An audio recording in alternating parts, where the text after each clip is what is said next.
fight between Meghan McCain and Laura Ingraham has moved from sideshow into popcorn and candy territory in our #1 story in the countdown, with choice phrases involving both asses and idiots. The Soup's Joel McHale, who is neither, is breathlessly waiting to join us. It began when Mrs. McCain, daughter, of course, of Senator John McCain, took on Coultergeist. Writing at the website dailybeast.com, McCain said, quote, "I consider myself a progressive Republican, but here's what I don't get about Coulter. Is she for real or not? Are some of her statements just gimmicks to gain publicity for her books? I don't like her demeanor. Everything about her is extreme. Her voice, her interview tactics, and especially the public statements she makes about liberals. Maybe her popularity stems from the fact that watching her is sometimes like watching a train wreck."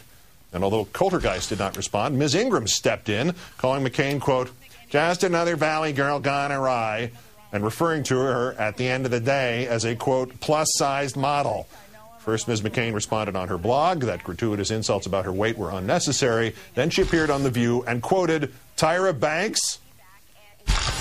You know, I'm a pop culture junkie, but when Tyra Banks went on her show in her bathing suit and said, "Kiss my fat ass," that's what I feel like right now. I'm like, kiss my fat ass. Like, I don't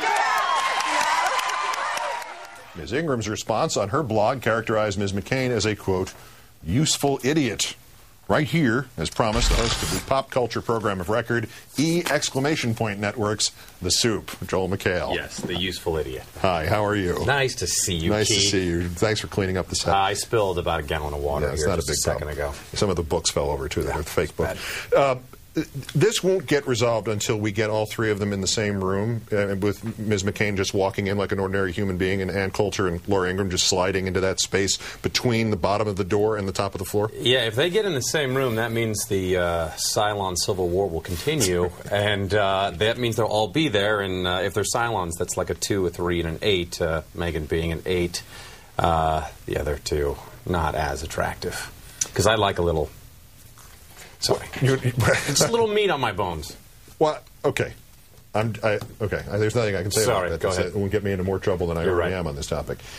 In fact, would you recommend, and I know you're the expert, you're the reigning expert on this woman, would you think this is built for Tyra Banks to try to intervene with? I can't believe I'm going to say this, Keith, but this is below Tyra.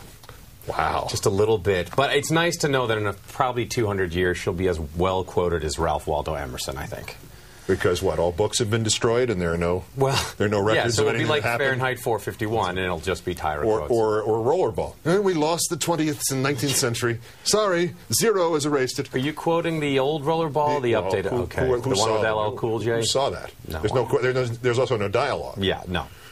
Coultergeist has not said anything about this and has been thoroughly ripped and insightfully ripped by the daughter of the last Republican presidential candidate. I have no idea why that dude is being so quiet. I was just thinking also one thing about Laura Ingraham getting involved. This is, I think, fairly well known, although I know it's been broadcast before. She once actually volunteered this information that on her deathbed, her mother said, her last words from her mother, which was a very poignant moment in most people's lives, were, "Laura, why are you so bossy?" I'm not making this up. Really? This is quoting her. This sort of summarized this as why did she step in if Coulter didn't even respond? That's a good question. I mean, Seacrest often, I say the same thing to Seacrest all the time. Why are you being so bossy? But that is incredible, and I'd like to talk to her mom. Well, you can't because she's passed away. Go get the Ouija board. Dying words. Okay. Well, by the way, if those were the dying words, why would you admit that? You're volunteering. There's nobody going to check. Yes. You're a wonderful daughter. That would be a weird thing to say at the eulogy. It's like, and her last words to me were... Yeah. Let's change topics quickly. Levi Johnson, the ex-fiancé of Bristol Palin, with this quote, "It's just us, not being mature enough or something and having a kid and thinking it could be better for us to separate for a while," end quote. Well, that says it all, doesn't it? Yeah, Palin's heard that, and they gave him a wolf pelt, and they said, "We'll give you a 20-minute head start while we fire up the helicopter." But I like that quote. That's how I sound when I'm playing Xbox. Do you have a suggestion now that everybody else has chimed in on this, on the AIG guys and the bonuses, the $165 million? Do we get that back? Do we in fact try to turn this into Jonestown? Yeah, they need to go on Howie Mandel's show, and with all the briefcases, they can get the money back that way. And every time they go to the banker, the banker's only option is life in a white-collar prison. Or you open one of the briefcases and it's got a spring-loaded pellet gun of some sort. Yeah, Just shoots or maybe Cheney could be there. That's right. All right, sorry.